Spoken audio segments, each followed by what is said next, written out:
दिख रहा है रे?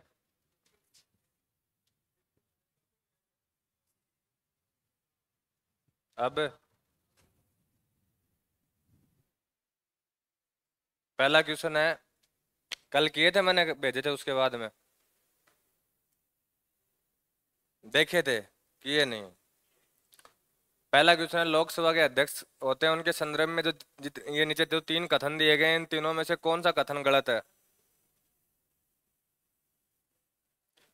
तो पहला है कि जब वह लोकसभा के अध्यक्ष को हटाने का जो प्रस्ताव होता है ना, यदि ये विचाराधीन है यानी प्रोसेस में है, ठीक है, तो वो क्या कर सकता है और वो क्या नहीं कर सकता, उसके ऊपर ये क्वेश्चन है। पहला, वह पीठासीन नहीं होगा, तो वो पीठासीन अधिकारी नहीं होता है, ये बात क्या है रे? सही है, वो पीठासीन अधिकारी नहीं होगा उस टाइम पे, जिस टाइम पे उसको उठाने का प्रस्ताव चल रहा होता है, ठीक है। दूसरा, उसे बोलने का अधिकार नहीं होगा, वो बोल नहीं सकता रे, बोलने का अधिकार यानी वो अपनी बात नहीं रख सकता उस टाइम पे। और दूसरी बात, वह संकल्प पर प्रथम मत देने का हकदार नहीं होगा।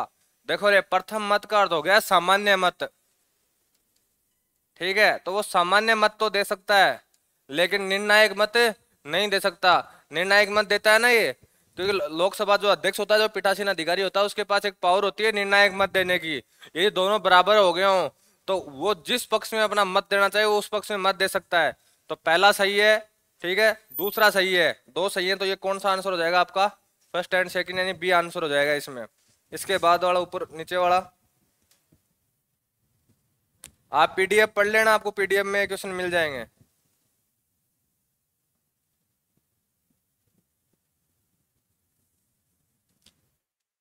भारतीय संसद के लिए निम्न कथनों पे विचार कीजिए।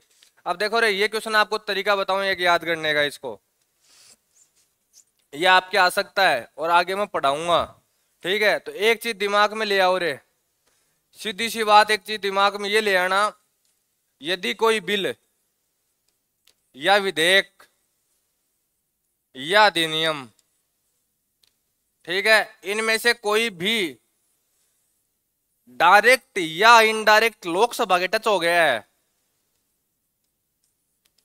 तो जिस दिन ये लोकसभा खत्म होगी ना, उस दिन वो बिल भी खत्म हो जाएंगे। समझ रहे हो मैं क्या बात कह रहा हूं? कि कोई बिल, कोई विधेयक, कोई अधिनियम लोकसभा में पेश होना है, पेश हो गया है, ठीक है, राज्यसभा में चला गया, लोकसभा से टच किसको करके गया है? लोकसभा को। राज्यसभा उसको पारित करती है नहीं करती वो बात की बात है, लेकिन उससे पहले लोकसभा खत्म हो गई तो बिल भी खत्म। सिर्फ बिल को एक आदमी बता सकता है कि लोकसभा पास कर दे, राज्यसभा पास करे, राष्ट्रपति के पास बैठा रहे, ठीक है, तब वो बिल क्या हो जाएगा रे? बच जाएगा। इसके अलावा उस बिल को कोई नहीं बचा सकता। तो सारी की सारी ये देखो कहानी वही है इसमें, लोकसभा में लंबित कोई विधेयक उसके विघटन हो जाने पर व्यगत हो जाता है। ध्यान रखना रे, नहीं होता, एक नहीं होता है ये।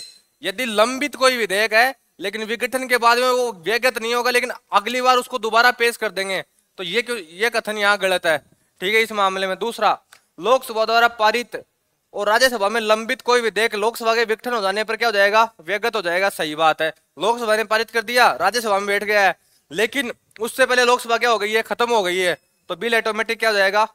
खत्म, ठीक है। उसके बाद में कोई विधेयक जिसके संबंध में भारत के राष्ट्रपति ने सदनों की संयुक्त बैठक आहूत करने के लिए अपने आशय की सूचना दे दी है, तो लोकसभा विघटन हो जाने पर क्या वो व्यगत होगा? नहीं होगा। तो किसके पास बैठ गया है वो? राष्ट्रपति के पास बैठ गया है। देखो ऐसा कौन सा कथन है जिसमें सेकंड एंड थर्ड दोनों है? तो आपका आंसर क्या हो जाएगा? सेकंड एंड थर्ड, ये वाला। आपके ये आईएएस का पेपर है कल का, ठीक है, जिसमें बड़ी से बड़ी कोचिंग वालों की वाले धज्जियां उड़ाई हैं इस पेपर ने। कैसे? कल पॉलिटिकल के 19 क्वेश्चन है। आप जब मेरी पूरी पीडीएफ पढ़ लोगे ना पॉलिटी वाली, जिसमें एक दो पीडीएफ और आनी है, ठीक है, वैसे तो जितनी मैंने डाली है ना उससे ही क्वेश्चन है सारे के सारे। अब तक संविधान के 5 पार्ट आ गए ना, अपने 5 आ गए, ठीक है, 5 में से ही सारे क्वेश्चन है, एक क्वेश्चन को छोड़ के राज्यपाल वाला वो यहाँ नहीं है, बाकी सारे के सारे वही है। तो 19 में से आपको 17 क्वेश्चन मेरे नोट्सों से एग्जिट के एग्जिट मिल जाएंगे, ऐसे के ऐसे। ये सारी की सारी कहानियां है ना कि कौन सा विधेयक कैसे जाता है कैसे नहीं जाता, ये मैंने सारी की सारी नोट्सों में लिख रखी है, ठीक है। अब मैं क्यों कह रहा हूँ कि ये बड़ी से बड़ी कोचिंग की धज्जियां क्यों उड़ी हैं? आज तक हिस्ट्री के क्वेश्चन आया करते थे आईएएस के एग्जाम में 22 के आसपास, सारी के, मिड के सबको जोड़ के, मॉडर्न वार्डन जितनी भी है सारी की, कल 10 के ऊपर बिठा दिया इनको। और 10 में से 2 क्वेश्चन तो ऐसे थे जो मैंने भी नहीं पढ़े आज तक, और मेरे साथ एक लड़का आया था, ठीक है, उसने भी नहीं पढ़े। उसके तो हिस्ट्री ऑप्शनल है, चलो जिसके हिस्ट्री ऑप्शनल होती है वो हिस्ट्री को बहुत लेवल तक पढ़ता है, क्योंकि एक पेपर लगता है जिसमें 2 पेपर लगेंगे, हिस्ट्री फर्स्ट और हिस्ट्री सेकंड, ये दोनों मिला के 500 नंबर के पेपर होते हैं, ठीक है, ये रैंकिंग डिसाइड करते हैं। तो इसमें सब्जेक्ट चूज करने का ऑप्शन आता है आईएएस के एग्जाम में, ठीक है। तो यहाँ से देखो 2 क्वेश्चन ऐसे हैं, 8 क्वेश्चन बचे इनके पास मात्र, और इकोनॉमिक्स भर भर के पूछ रखी थी। और इकोनॉमिक्स में तो यूएस पॉलिसी तक पूछ रखी थी कि यूएस जो सरकार पॉलिसी बनाती है ना, वहां तक के क्वेश्चन है। मेरे सामने आएगा तो मैं आपको दिखा दूंगा, देखना। इसके बाद में ये रहा,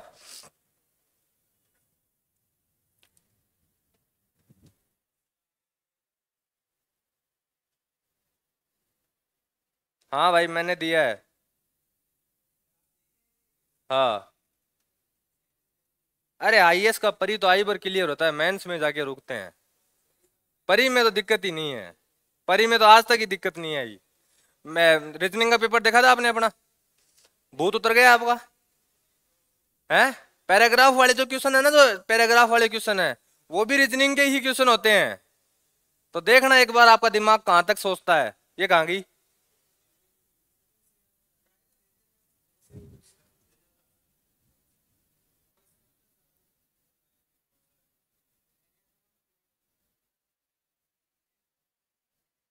आपको देखो रे, यदि ये पता हो थोड़ा बहुत, यदि आप थोड़ा बहुत करंट पढ़ते हो, तो वैसे करंट का क्वेश्चन नहीं है, वैसे पॉलिटी का ही क्वेश्चन है ये। सरकार ने अभी नारी अधिनियम पेश किया था, याद है आपको? पढ़ा था, जिसमें सरकार उनको आरक्षण बढ़ाया गया था लोकसभा सीटों के ऊपर। और इस लोकसभा से अप्लाई होगा वो, अब जो बनी है इस लोकसभा से, पिछली वाली से अप्लाई नहीं किया था, या पढ़ा था ऐसा? नारी शक्ति वंदन अधिनियम, यह उपबंध 18वीं लोकसभा से प्रभावी होंगे, ये बात सही है। अधिनियम के बनने के बाद यह 15 वर्षों का परिवर्तन होगा, यानी 15 वर्षों तक लागू रहेगा। 15 वर्ष के बाद में जो लोकसभा बैठी रहेगी उसको सही लगता है तो लागू कर देगी आगे, और अन्यथा क्या कर देगी रे, हटा देगी। जैसे अभी आरक्षण वाला नहीं है कि हर 10 साल बाद में क्या होता है, उसको अप्लाई करते हैं, तो सेम बात ही है। और इसमें अनुसूचित जातियों के लिए आरक्षित कोटे के भीतर अनुसूचित जातियों की महिलाओं के लिए स्थानों को आरक्षण का उपबंध है।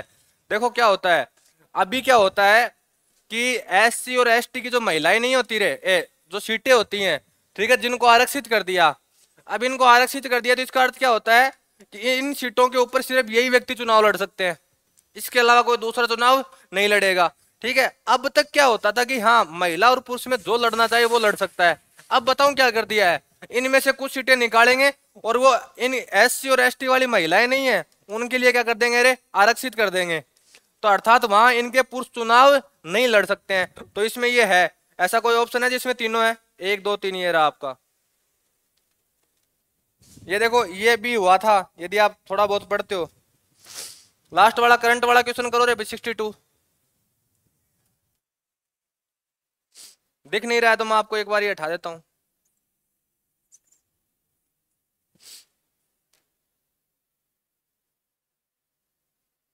एक बार कथन पढ़ लो ऊपर वाले चारों, और ये बता दो ये कथन कौन कौन से सही हैं।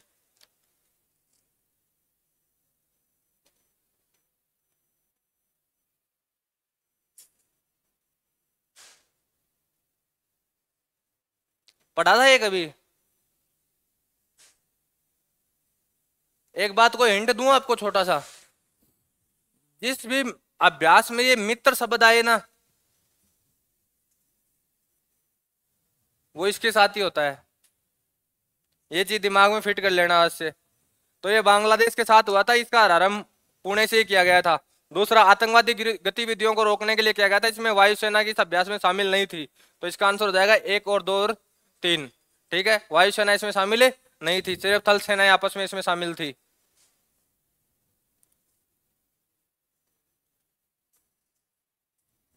अभी मैंने आपको जो मूल अधिकार शुरू कर रखे हैं ना, उसमें ये 63 नंबर क्वेश्चन आएगा रे आपके, और मैं आपको एक बार ये पढ़ा भी चुका।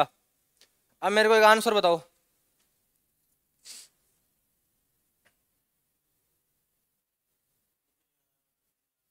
1 मिनट इसको हो जाने दे, सही हो जाने दे। इतना टाइम का क्वेश्चन है। देखो अरे यार ये क्या है इसके,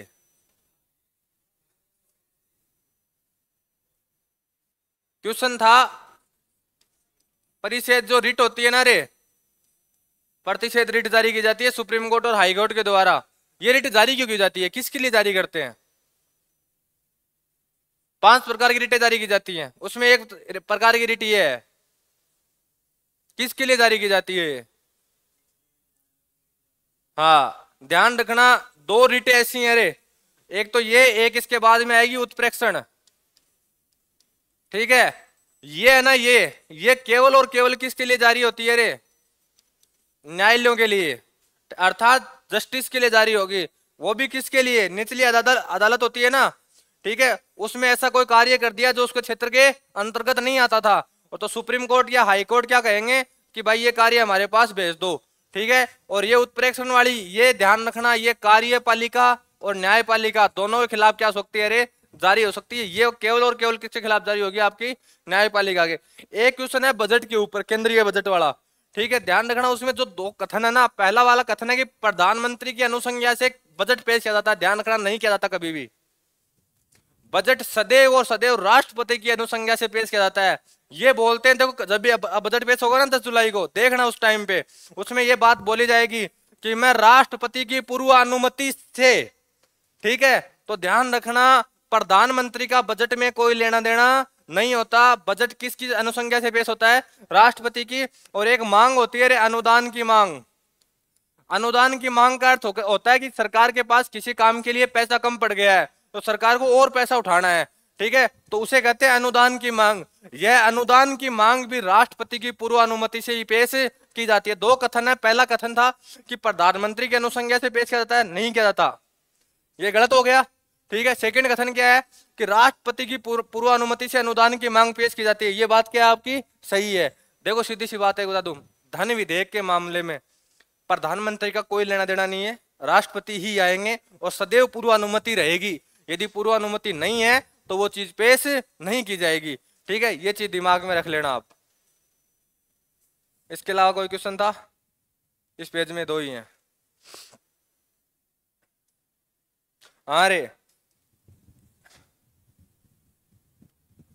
71 नंबर तो कर दोगे, बहुत गा के पढ़ा के आया हूं। डी, डॉक्टर राजेंद्र प्रसाद के कार्यभार संभालने से पहले संविधान सभा के अस्थायी सभापति कौन थे? सत्यनारायण सिन्हा। देखो थोड़ी सी लैंग्वेज क्या, यूपीएससी है ना, इसलिए थोड़ी सी लैंग्वेज ज्यादा आती है। अब देखो इसने क्या बना दिया, डॉक्टर राजेंद्र प्रसाद के कार्यभार संभालने से पहले। अब क्या यहीं कहीं लगे अटक जाएंगे, बोले यार क्या पूछना चाह रहा है? बात वही है, इसने थोड़ी सी घुमा दिया। आपको डायरेक्ट बोल देता है संविधान सभा के अस्थायी अध्यक्ष कौन थे, तो आप क्या कर देते? डॉक्टर सचिदानंद सिन्हा। कहीं यहाँ अटक जाते हैं, बोले अरे डॉक्टर राजेंद्र प्रसाद पहले कहां से आ गया? यूपीएससी है, थोड़ी सी लैंग्वेज क्या करती है, टिपिकल बनाती बनाती है। इसके अलावा 1935 का अधिनियम है ना, इसमें देखो मैं बताऊं, यदि आपका नहीं पढ़ा हुआ तो भी आप कर सकते हो। कैसे? इसमें ब्रिटिश भारतीय प्रांतों और देशी रियासतों को मिलाकर एक अखिल भारतीय परिसंघ फेडरेशन की स्थापना का प्रावधान किया गया था। अब यदि आपको याद हो तो अपना अपना संविधान कैसा है? परिसंघीय ही है ना, तो ध्यान रखना ये बात सही है, क्योंकि अपन यहीं से उठा के लाए 2 तिहाई तो सारे लड़ेंगे। अब देखो इसमें एक नीचे वाली बात है ना, यदि आप थोड़ा बहुत ही पॉलिटिकल में दिमाग लगाते हो तो नीचे वाली बात आप खुद सही कर सकते हो। रक्षा और विदेश संबंधी मामलों में परिसंघीय विधानमंडल के नियंत्रण के अधीन रखा गया है, नहीं रखा जाता। ये सेंट्रल गवर्नमेंट के डायरेक्ट अधीन रखे जाते हैं। विधानमंडल का क्या काम है इसमें? सेंटर के अधीन रहेगा। ठीक है, तो ये क्या हो जाएगा? गलत। आंसर क्या हो जाएगा? केवल फर्स्ट। इसके अलावा पॉलिटिकल कोई क्वेश्चन थोड़ी है इसमें।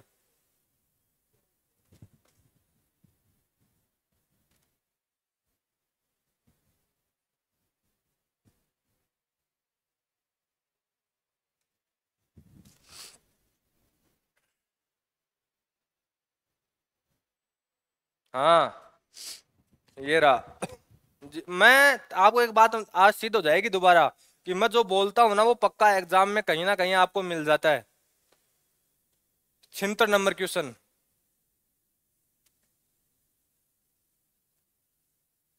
भारतीय संविधान के अनुच्छेद, देखो मैं बताऊं, तुम लोग जितना जानोगे ना उतना तो एक क्वेश्चन में दे देगा, पक्की बात है। भारतीय संविधान के अनुच्छेद 368 के अनुसार संसद के निम्नलिखित में किन के द्वारा संविधान के किसी उपबंध में संशोधन कर सकेगी? किन के द्वारा? अब आपको पता है संविधान संशोधन किसके तहत होता है रे? 368 के, वो आपको क्वेश्चन में ही मिल गया है।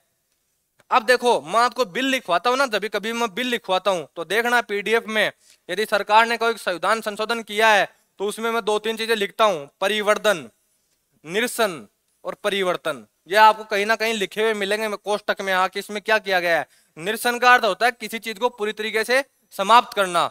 जो पहले वाला आर्टिकल था मान लो उसको पूरा कलो हटाना है तो वो उसके उसके कोष्टक में क्या लिखा जाएगा? निरसन।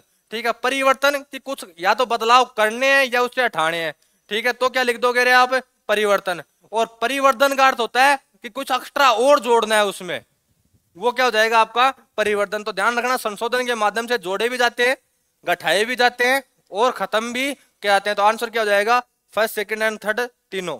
ठीक है, तो ये है आपका आर्टिकल नंबर 368। ध्यान रखना संशोधन में जोड़े भी जाते हैं, घटाए भी जाते हैं और पहले वाला पूरा यदि खत्म ही करना है, वहां से हटाना ही है तो क्या किया जाएगा? निरसन किया जाएगा। इसके अलावा ये क्वेश्चन देखो आप 78 वाला,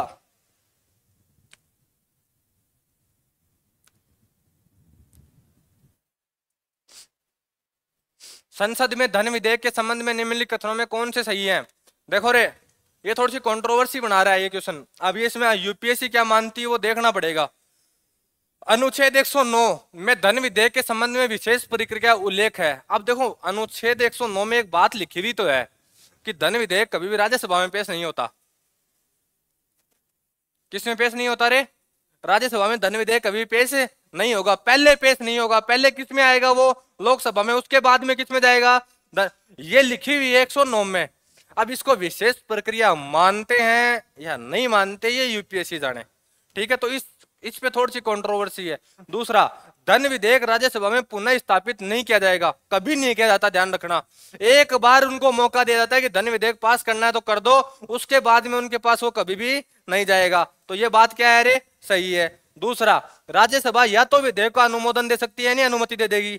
ठीक है, या उसके क्या कर सकती है? परिवर्तन के लिए सुझाव दे सकती है, किंतु उसे ऐसा स्वीकार नहीं कर सकती। धन विधेयक के मामले में उसके ये पास पावर नहीं है, ये भी सही है। और वो भी पावर कितने दिन की है रे? 14 दिन की।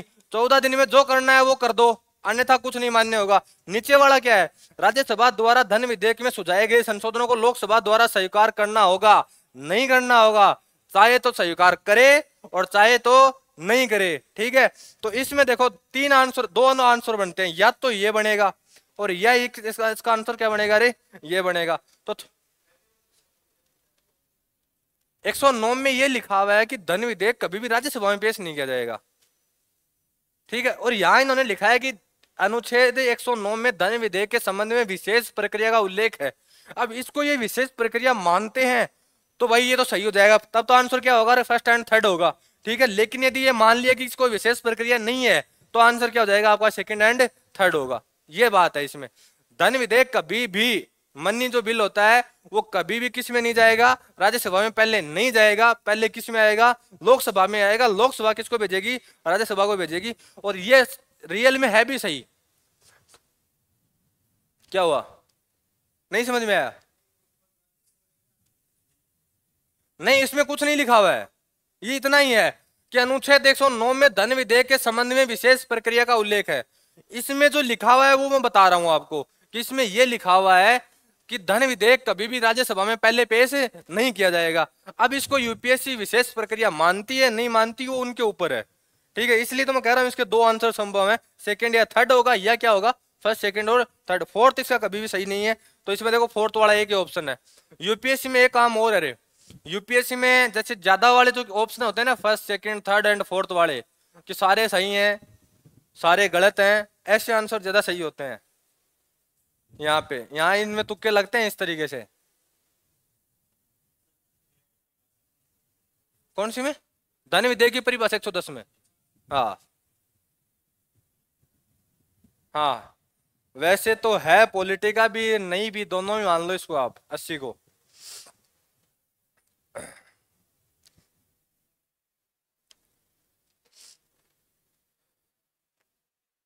पूर्वोत्तर परिषद, मैंने एक दिन आपको बताया था शायद पूर्वोत्तर परिषद कौन सी होती है, एक दिन मैंने बात की थी इसकी।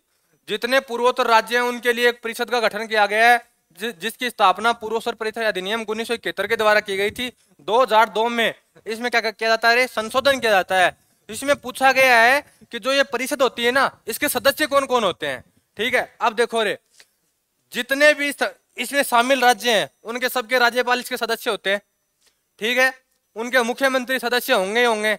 इसका अध्यक्ष होता है भारत का गृह मंत्री।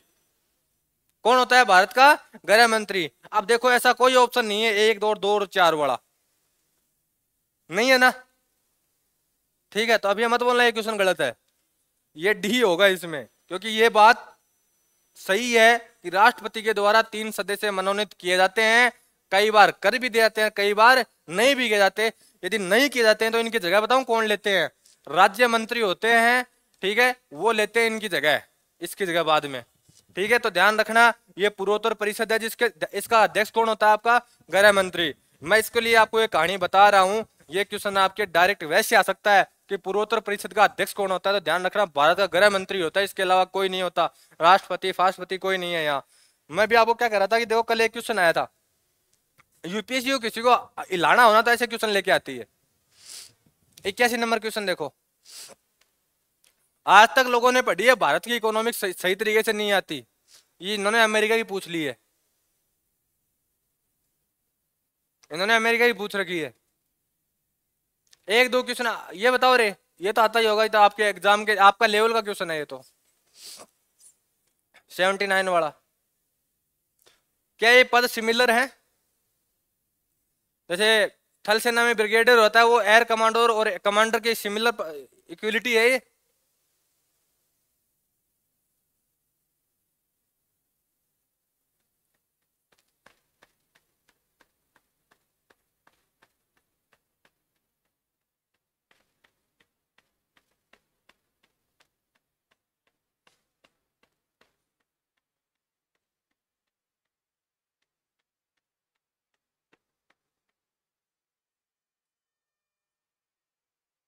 खोपड़ा नहीं लगाते। यहाँ क्या दे रखा है,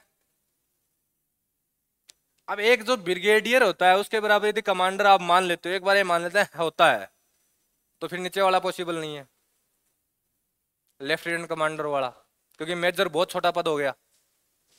3 नंबर गलत या सही, या ये गलत, दोनों में से कौन सा गलत होगा?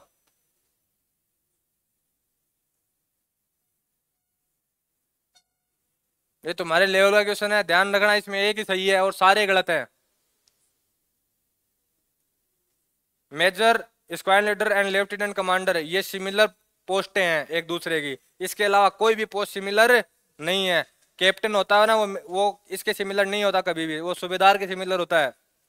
ठीक है, तो इसमें आंसर हो जाएगा केवल थर्ड।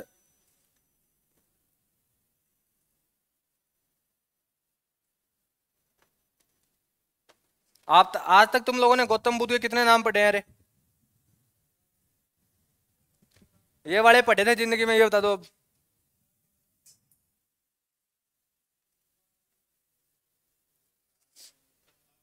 नाय पुत्र, साक्य मुनि, तथागत।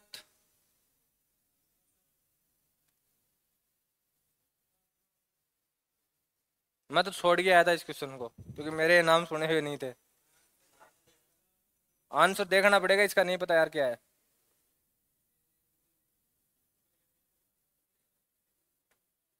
हाँ, 92 मैंने क्लास में करवाया है, 94 मैंने क्लास में करवाया है, 91 डायरेक्ट मेरे नोट्स का क्वेश्चन है।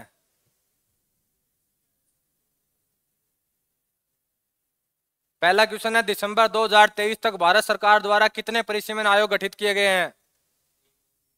3 या 4? 4, 52, 62, 72, 2002, ये 4 परिसीमन आयोग गठित किए गए हैं अब तक। ठीक है, मैंने इनकी ईयर भी लिख रखे हैं क्लास इसमें नोट्स में, आपने देखे हो तो। इसके बाद में ये क्वेश्चन आपको मैंने क्लास में मैंने कहा था रो रो के रे याद करना, डट डट डट डट कहीं नहीं जाना। संविधान के 71वें संविधान संशोधन अधिनियम 1992 के द्वारा निम्नलिखित में किस भाषा को शामिल करते हुए संविधान की 8वीं अनुसूची में जोड़ा गया था? तो आपको याद हो तो मैंने यही क्रम आपको पढ़ाया था, कोंकणी, मणिपुरी और नेपाली, ये तो 92 की है। ठीक है, तो आंसर क्या हो जाएगा, 1 2 और 3। ऐसा कैसा क्लास में लिखवाया है मेरा पूरा का पूरा। इसके बाद में 94 मेरा क्लास में कराया हुआ है, 94 में मेरा क्लास में कराया हुआ है। नगर पालिका की शक्तियां संविधान के कौन से भाग में है रे, 9 कै में, ठीक है। इसके बाद में आपदा के उपबंध है जो भाग 18 में, और संविधान संशोधन की प्रक्रिया भाग 12 में, ये तीनों सही हैं।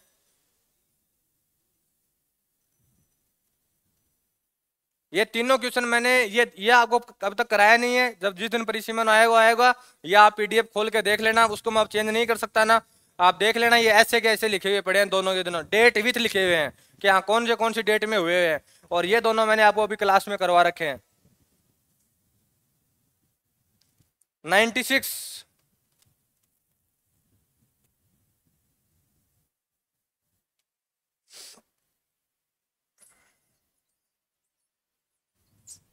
अरे 96 बताओ। हाँ 21 आएगा, निजता का अधिकार, जीने का अधिकार आदमी का, वो किस में है रे, 21 में है, ठीक है। और ये दलों के पता है किसने कौन सा दल बनाया था, भारतीय जनसंघ। इसमें पूछा गया कौन कौन से सही हैं, कितने सही हैं इनमें से, ये पूछ रहा है अगला आपको, ये नहीं पूछ रहा कौन कौन से सही हैं। देखो अब बताऊं, अब लगा लो दिमाग के, 1 सही है, 2 सही है, 3 सही है, 4 सही है, ऑप्शन ये बनाते हैं बढ़िया वाले।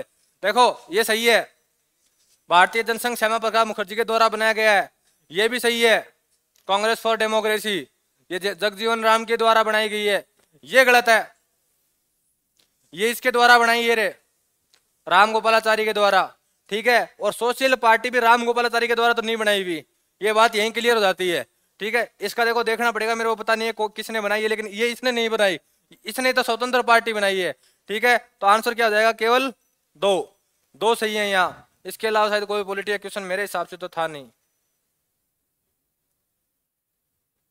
हाँ ज्योग्राफी पढ़ते हो ना तुम लोग, एक 100 नंबर क्वेश्चन है ये नहीं होगा, आचार समिति, ये बहुत क्या पता कहां से उठा के लाए हैं, मैंने नहीं पढ़ी आज तक है। जेपी नारायण सोशलिस्ट पार्टी, हाँ ये क्वेश्चन आपने बहुत बार पढ़ा होगा, आपके सीजीएल का मान लेना फेवरेट क्वेश्चन रहा है। ये क्वेश्चन था कि कौन से 2 देशों के मध्य जो सीमा है ना वो सर्वाधिक है, तो उसमें आंसर आएगा कनाडा वर्सेज अमेरिका, ये आंसर है उसका। तो आपके ये पॉलिटिकल पेपर था जो कल आया था। इसके बाद आज शुरू करते हैं अपन अपने नोट्स, आर्टिकल नंबर 14,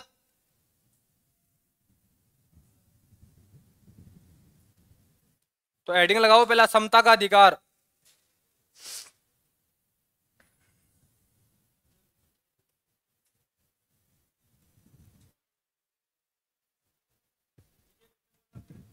किसमें 100 के 100 जीके आता है, मैथ और रीजनिंग का दूसरा पेपर होता है।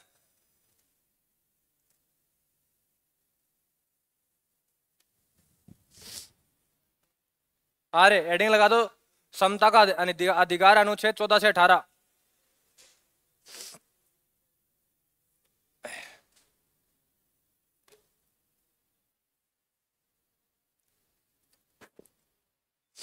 समता का अधिकार, right of equality, article number 14 to 18।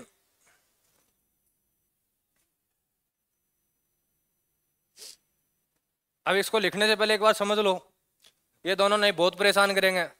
देखो रे, विधि के समक्ष समता, इक्वलिटी बिफोर लॉ, ठीक है, और विधि के समान संरक्षण, इक्वल प्रोटेक्शन ऑफ लॉ, इन दोनों में देखो बात एक ही आ रही है रे, लेकिन थोड़े से अलग अलग है, समझो एक बार इन बातों को।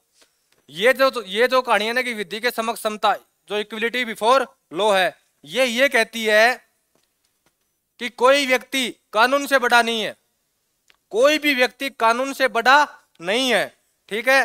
दूसरा, सभी के ऊपर समान तरीके से कानून लागू होगा, किसी को विशेष अधिकार नहीं मिलेंगे, किसी को भी विशेष अधिकार नहीं मिलेंगे। ये किस में है, विधि के समक्ष समता में। अब देखो ये बार बार क्या आ रहा है, इसमें नहीं आ रहा है ना कि सब कानून से बड़ा कोई नहीं है, कोई छोटा बड़ा नहीं है, ठीक है, बार बार नहीं आ रहा है ना। इसमें जिन चीजों में नहीं आता है वो नकारात्मक प्रभाव लाती हैं।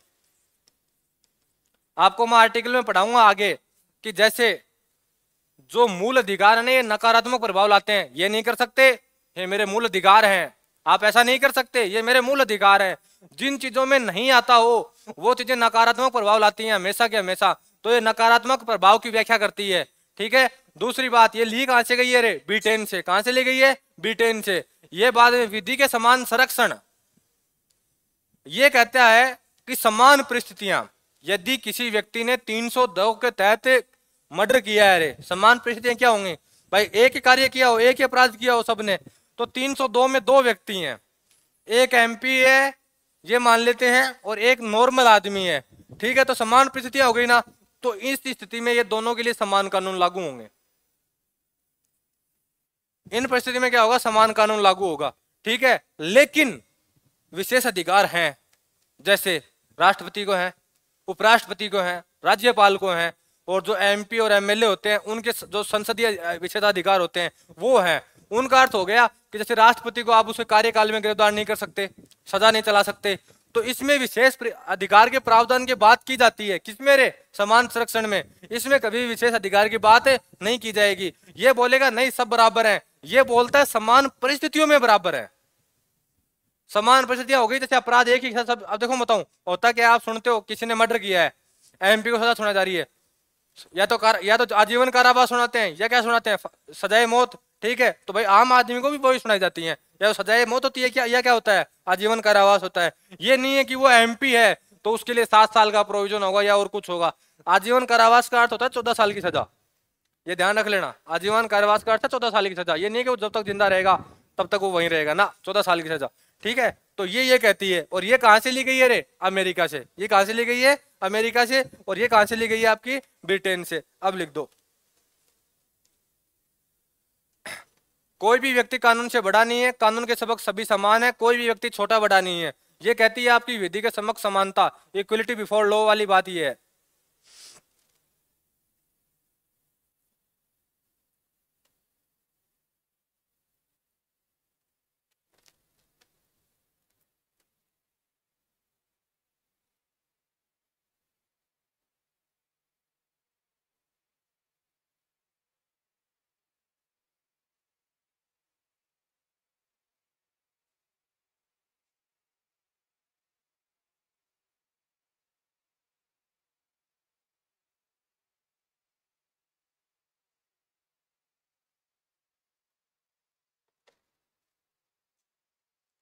तुम लोग इतना याद रख लेना कि विधिक से समक्ष जो समता है ये कहां से ली गई है रे? ब्रिटेन से।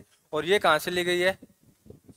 यूएसए से। बस यही आपके दो क्वेश्चन है। दूसरा ये पूछ ले कि विधि का शासन या विधियों के समान संरक्षण का कानून किसके अंतर्गत आता है, तो आर्टिकल नंबर किसके अंतर्गत आता है रे?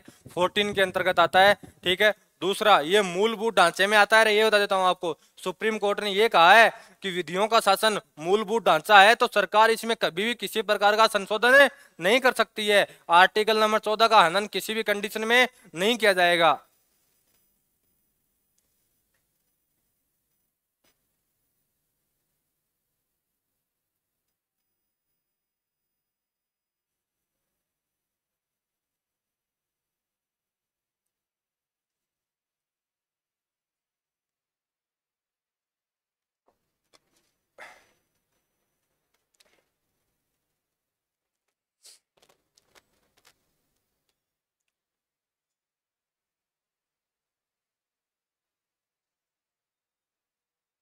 छोरों को ज्यादा आने लग गया, चक्कर क्या है?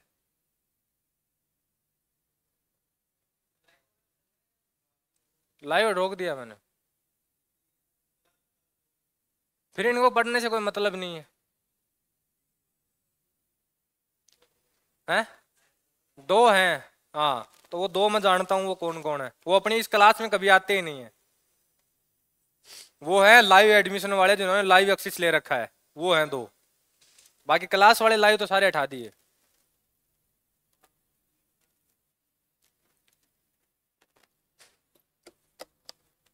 जैसे भाई मेरी क्लास तो यूट्यूब से ले लेते हो, बाकी कहाँ से लेते हो रे?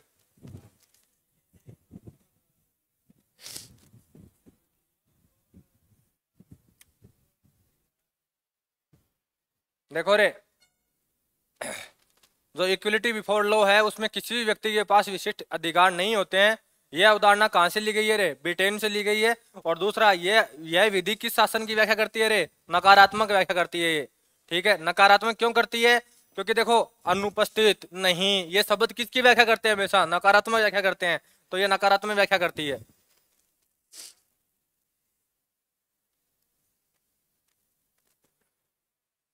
फिर विधि के समान संरक्षण है, उसमें समान परिस्थितियों में विधि के समान व्यवहार करेगी। यानी परिस्थितियां समान होना चाहिए, तब कानून क्या करेगा? समान व्यवहार करेगा।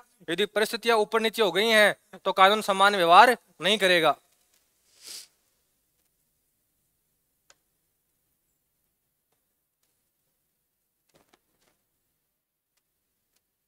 तुम लोग तो बस इस 14 आर्टिकल के 3 ही क्वेश्चन बनते हैं आपके आपके लायक, कि विधि के समक्ष समानता और विधि के समान संरक्षण कौन से आर्टिकल के अंतर्गत आते हैं? तो आर्टिकल 14।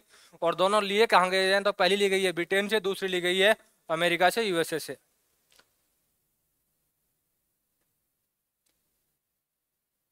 आप जो सी सेट का पेपर डाला था मैंने, उसमें मैथ के क्वेश्चन आए हैं 10 एक। ठीक है, तो एक बार पढ़ के देखना। आपको मैं ये कह रहा हूं कि चाहे साल भर में वो क्वेश्चन आपके एग्जाम में आना शुरू हो जाए, आना शुरू पक्के होंगे। आज तक तुम लोग मैथ के ऑप्शन कैसे देखते आए हो? 2 3 4 गुणा भाग, ये तो देखते आए हो। अब हिंदी में ऑप्शन आने लग गए हैं मैथ के।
लिख दिया?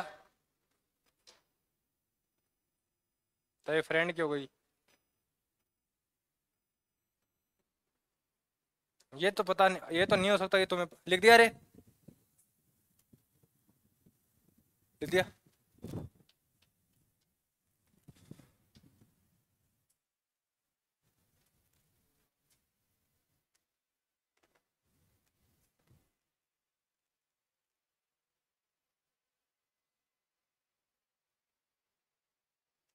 जो विधि के समान संरक्षण है वो युक्ति संगत भेदभाव कर सकती है। युक्ति संगत भेदभाव कौन से होते हैं? देखो रे, राष्ट्रपति होता है, इसको आप गिरफ्तार नहीं कर सकते, राज्यपाल को गिरफ्तार नहीं कर सकते, सांसद विधायक को, इनको क्या मिलते हैं? विशेषाधिकार मिले हुए होते हैं। तो जैसे सांसद और जो विधायक होते हैं ना, 14 दिन आगे 14 दिन पीछे, और जो सत्र चल रहा है वो, उसमें आप गिरफ्तार नहीं कर सकते इनको। इनको गिरफ्तार करने के लिए आपको मुख्यमंत्री या प्रधानमंत्री से क्या लेनी पड़ेगी? अनुमति लेनी पड़ेगी। जैसे यदि एमएलए है तो मुख्यमंत्री देगा, और यदि प्रधान एमपी है तो कौन देगा? प्रधानमंत्री देगा। और यह धारणा कहाँ से ली गई है रे? यूएसए से ली गई है। और यह अवधारणा किसकी व्याख्या करती है? सकारात्मक व्याख्या करती है। ये पॉजिटिवनेस दर्शाती है हमेशा।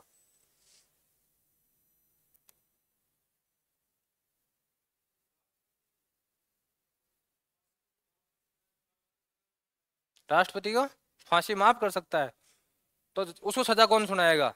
तो उस टाइम भी वो राष्ट्रपति रहेगा नहीं। होता है ये, देखो, राष्ट्रपति के ऊपर आप फौजदारी मामले तो उसके कार्यकाल में चला ही नहीं सकते। अरे कुछ भी कर दे, वो तोप से उड़ा दे पूरी दिल्ली को, तो भी नहीं कर सकते। ये पद पे बैठा है ना, तब तो कुछ कर नहीं सकते। ये पद से उतर गया तब कुछ भी कर सकते हो। दूसरा, सिविल मामले। सिविल मामले एक दिन मैंने आपको बताए थे कौन कौन से? तलाक के, जमीनों के, वसीयत के। ठीक है, ये आते हैं सिविल मामले। ये भी चलाना हो तो इसकी अनुमति लेनी पड़ेगी। सर जी 2 महीने बाद में चला ले क्या? मना कर देगा तो नहीं चला सकते।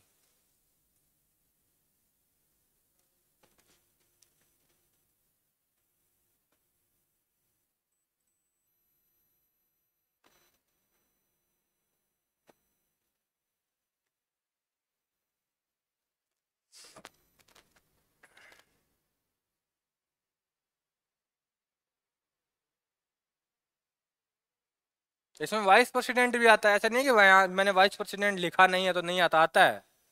मुख्य न्यायाधीश आते हैं सारे के सारे, मुख्य न्यायाधीश सारे के सारे आते हैं, न्यायाधीश सारे के सारे आते हैं, लेकिन हाई कोर्ट और सुप्रीम कोर्ट के, नीचे वाले कोर्टों के नहीं आते हैं, डिस्ट्रिक्ट कोर्ट के उनके नहीं आते हैं, लेकिन हाई कोर्ट और सुप्रीम कोर्ट के न्यायाधीश भी इसी के अंतर्गत आते हैं।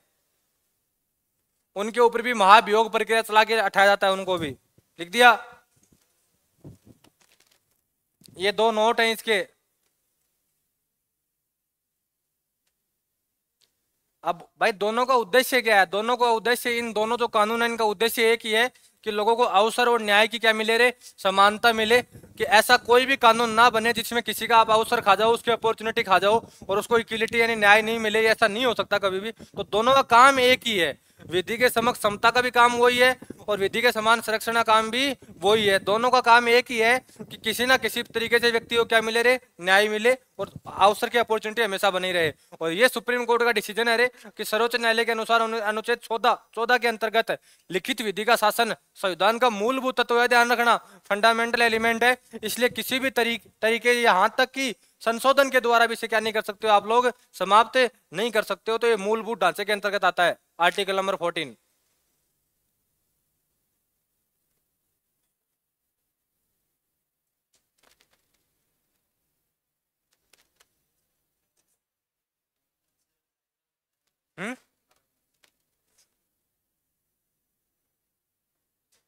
रेप्टाइल्स में तो आता है, अब सरीसृप होता है कि नहीं होता ये नहीं पता, वो बेचर में आता है, वैसे एम्फीबियंस में आता है ये।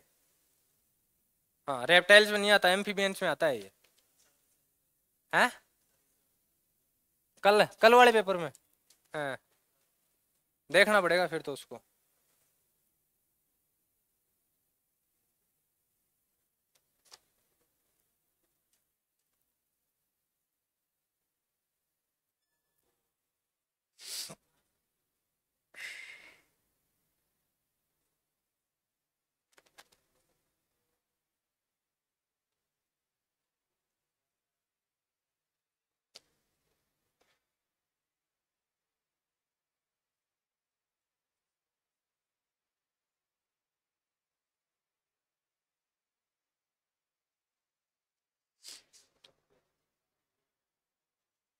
लिख दिया रे।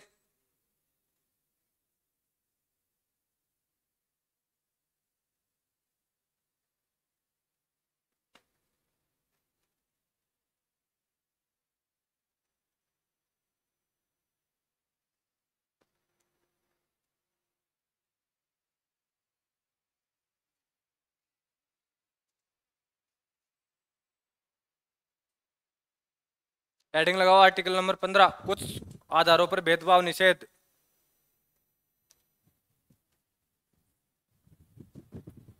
Prohibition of discrimination of certain grounds, कुछ आधारों पर भेदभाव निषेध।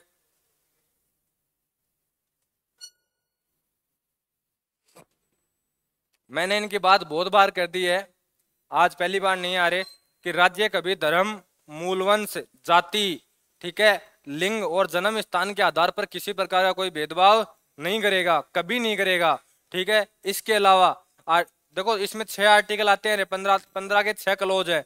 15 एक क्लोज कहता है कि राज्य धर्म, मूलवंश, जाति, लिंग, जन्म स्थान आदि के आधार पर नागरिकों के साथ किसी प्रकार का कोई डिस्क्रिमिनेशन, भेदभाव नहीं करेगा, ठीक है। दूसरा आर्टिकल नंबर 2 कहता है कि निजी संस्थान, कोई भी प्राइवेट इंस्टीट्यूशन है, ठीक है, वो होटल, भोजनालय, सार्वजनिक कुएं, ठीक है, जो पब्लिक वेल्स हैं, कुएं हैं, बावड़ी हैं, जो स्टेप वेल्स हैं, तालाब है, ठीक है, मंदिर आदि स्थानों पर आप किसी को इस आधार पर नहीं रोक सकते कि तेरा धर्म ये है, तेरा मूल वंश ये है, तेरी जाति ये है, तेरा लिंग ये है, तेरे जन्म स्थान के आधार पर उनको रोका नहीं जाएगा किसी भी कंडीशन में। इन जगह उनको इस आधार पर कभी भेदभाव नहीं होगा। तो ये कहता है आर्टिकल नंबर 2। ये तो सिर्फ आर्टिकल है दोनों के दोनों। अब आर्टिकल बचते हैं आगे इसके 4 और, 15(3), 15(4), 15(5) और 15(6). ये आर्टिकल नहीं है, अपवाद है इसके, ये इनका विरोध करते हैं दोनों का। मेन आर्टिकल दोनों यही है, एक बार समझ लो, मेन आर्टिकल दोनों यही है, ठीक है। पहला क्या कहता है कि किसी प्रकार से किसी भी नागरिक के साथ राज्य भेदभाव नहीं करेगा। दूसरा कहता है कि निजी संस्थान है, होटल है, भोजनालय है, सार्वजनिक कुएं हैं, बावड़ी हैं, ठीक है, तालाब है, मंदिर है, इन पे आप किसी की एंट्री रोक नहीं सकते। किस आधार पर रे? धर्म के आधार पर, मूलवंश के आधार पर, जाति के आधार पर, लिंग के आधार पर और जन्म स्थान के आधार पर। अब आर्टिकल नंबर 15(3) कहता है कि महिलाओं को और बच्चों के लिए है ना कुछ विशेष प्रोविजन किए जा सकते हैं, चाहे जिसमें इसका हनन हो रहा हो। ठीक है, अब महिलाएं बोल दी तो किसके आधार पर हो गई रे? लिंग के आधार पर भेदभाव हो रहा है। ठीक है, जैसे मान लो शिक्षा के लिए कर दिया, बच्चों के लिए निःशुल्क शिक्षा कर दी। ठीक है, आर्टिकल नंबर 15(4) कहता है कि कोई ऐसा वर्ग है, ऐसा कोई समुदाय है जो कमजोर है सामाजिक तरीके से भी और शिक्षा के तरीके से भी, तो उनके लिए विशेष प्रोविजन किए जा सकते हैं।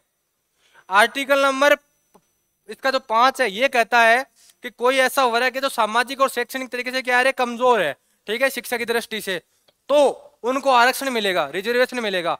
कौन सी में? प्राइवेट संस्थानों में भी और गवर्नमेंट संस्थानों में भी। लेकिन ध्यान रखना वो माइनॉरिटी संस्थान नहीं होने चाहिए, वो अल्पसंख्यक समुदाय के अंतर्गत नहीं आनी चाहिए। और आर्टिकल नंबर 15(6) तो अभी जोड़ा गया था कि कुछ ऐसे आर्थिक पिछड़े वर्ग के लोग जो बहुत ज्यादा पिछड़ चुके हैं तो उनके लिए विशेष प्रोविजन किए जाएंगे। 103 संविधान संशोधन और 10% सीटों का आरक्षण का प्रावधान ये अभी जोड़े गए थे। तो ये हैं सारे के सारे अपवाद जो इन दोनों का क्या करते हैं रे? विरोध करते हैं। तो मेन आर्टिकल आपका 15(1) और 15(2) है, जिनमें आपको क्वेश्चन पूछेगा तो क्वेश्चन ये आएगा यहाँ से कि कौन से धर्म, मूलवंश, जाति, लिंग या जन्म स्थान के आधार पर कौन से आर्टिकल के तहत कभी किसी के साथ भेदभाव नहीं किया जा सकता है। तो किसके आधार पर है? अनुच्छेद 15 के आधार पर आप किसी के साथ भेदभाव नहीं कर सकते हो। यह है आपका आर्टिकल नंबर 15।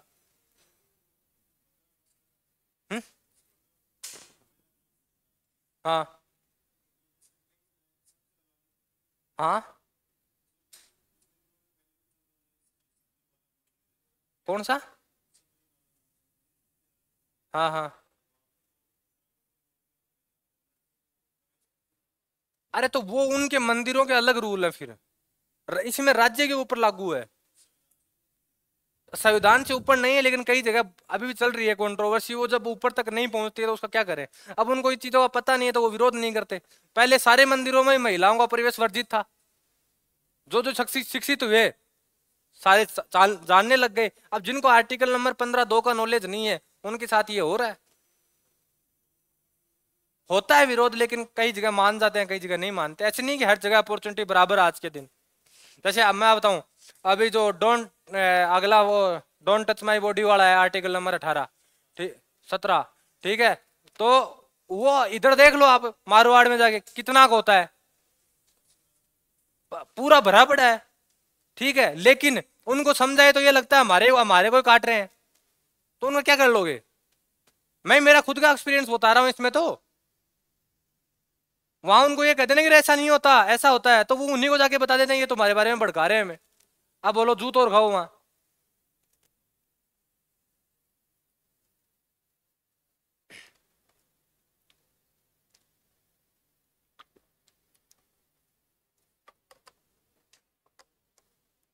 आपको याद हो तो मैंने एक दिन पहले भी कहा था, आज दोबारा कह रहा हूं, जीके जीएस मेरे पे छोड़ दो, आप कोई भी एग्जाम दे लेना अपने से बाहर नहीं जाएगा, इतनी पक्की बात है। साइंस वाला नेट जीआरएफ में दिखाया था, उसका 60% पेपर अपने 900 से था। अब वो नेट जीआरएफ का लेवल ही थोड़ा हाई आता है तो बाकी क्वेश्चन तो अपने से आएंगे भी कहाँ से, अपना उतना पढ़ाई नहीं है। ठीक है, पॉलिटी में मैं आपको ये कह रहा हूं कि क्लास प्लस पीडीएफ, क्योंकि पीडीएफ में कुछ ज्यादा है। ठीक है, मैं कह रहा हूं आईएएस की परी तक तो कोई रोकने वाला नहीं है। इकोनॉमिक्स, ज्योग्राफी में करवा दूंगा, ज्योग्राफी में करवा दूंगा आपको। बस ज्योग्राफी करवाने के लिए क्या करना पड़ेगा कि मेरे को कम से कम 3 से 4 घंटे डेली पढ़ना पड़ेगा, क्योंकि ये सब्जेक्ट तो क्या है मेरे खून में बसेगा, नींदों में बोल दोगे तो ही पढ़ा दूंगा आधी फिर तो। इकोनॉमिक्स है, इकोनॉमिक्स पढ़ा देंगे। इकोनॉमिक्स तो ऐसी करवा दूंगा आपको कि आपकी अंगुलियों पे हो जाएगी। हिस्ट्री कितनी पढ़ लो, कल के पेपर में दो, कल के पेपर में वो 2 क्वेश्चन मैंने पढ़े ना, तब मैं सोचा ये कहां से आए, वो आते भी नहीं, लिख दिया रे। ये देखो रे, वो अपवाद आ गए हैं आपके जो 15(3) 15(4) में लिखे हुए हैं।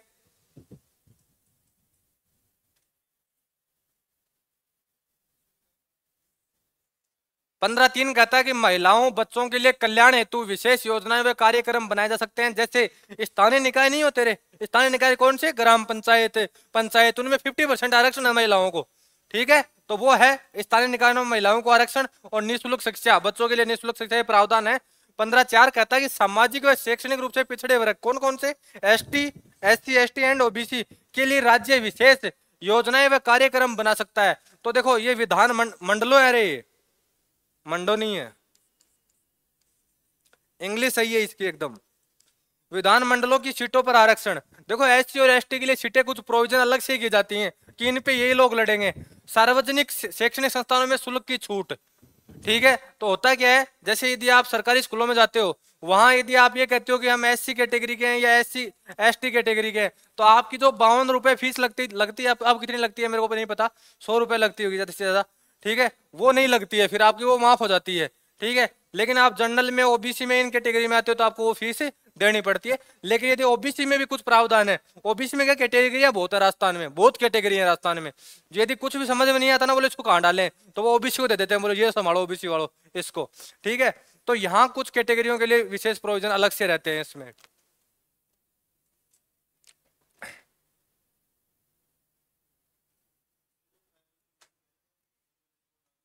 है? हाँ हाँ, नहीं होती ना, ना वो छोड़ सकते हैं।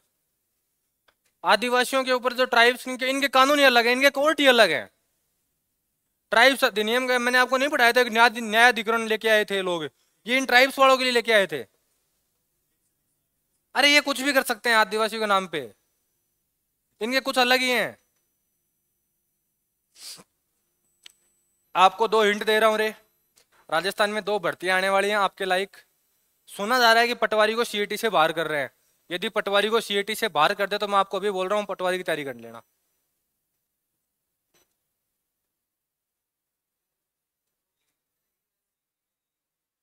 बढ़ जाने तो क्या था तुम्हारा उस, लेकिन उसमें मैथ का, मैथ और रीजनिंग है ना, दोनों का सुपर लेवल आता है, सुपर लेवल। वहां ये मैं सोचना है राजस्थान जीके से पार पड़ जाएगी ना, वहां तो पार पड़ेगी, मैथ के और रीजनिंग क्लियर करोगे तो ही। 50 क्वेश्चन आते हैं मैथ के, 50 क्वेश्चन आते हैं जीके के, उसके रीजनिंग के। शायद रीजनिंग के कम आते हैं, 50 से कम कर दिया आजकल, जीके के बढ़ा दिए उसमें, मैथ के ज्यादा आते हैं। अरे वो क्या, वो तो ऐसे हो जाएगा, वो तो चुटकियों को आता है, वो छोड़ भी दोगे कोई फर्क नहीं पड़ने वाला। 2000 के आसपास पोस्टें आएंगी, 500 पोस्टें ऐसा ही की आएंगी राजस्थान में अभी, अगले 2 महीने में बता रहा हूँ लास्ट आपको।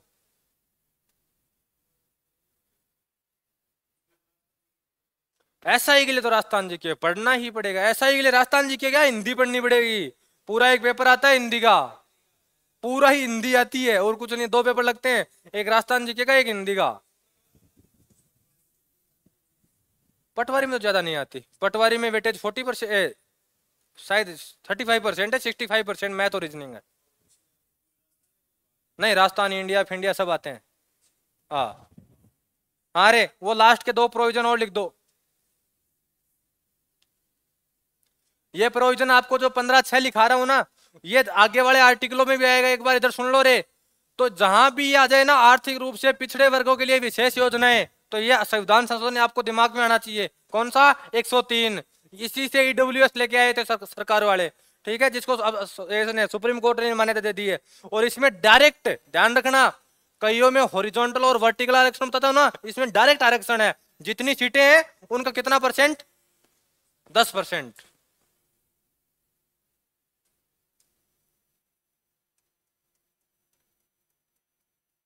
और ऊपर वाला वो है ही आपका, सामाजिक व शैक्षणिक रूप से पिछड़े वर्गों के लिए शिक्षण संस्थानों में आरक्षण दिया जाएगा। सरकारी व निजी दोनों प्रकार के शिक्षण संस्थानों में आरक्षण हो सकता है, लेकिन अल्पसंख्यक होते हैं ना, जो माइनॉरिटी वाले संस्थान होते हैं, वहां किसी प्रकार के आरक्षण के प्रोविजन नहीं होंगे।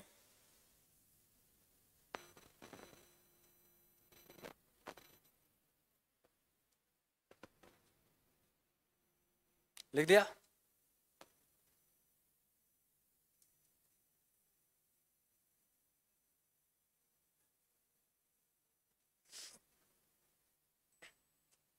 आने वाले टाइम पे सिर्फ यही आरक्षण बचेगा अब। AWS वाला ही। 2030 तक सरकार कैसे निपटाएगी जरूर। आर्थिक आरक्षण के प्रावधान लागू हो जाएंगे अब।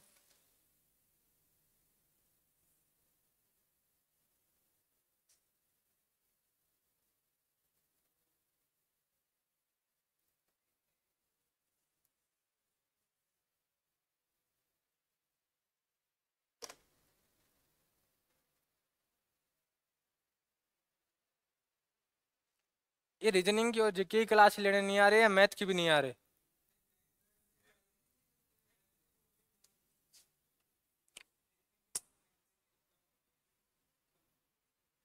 तो वो जो मैं टेस्ट लूंगा ना, वो मैथ वाली क्लास में ही होगा, और प्रदर्शनी भी उसी में करूंगा।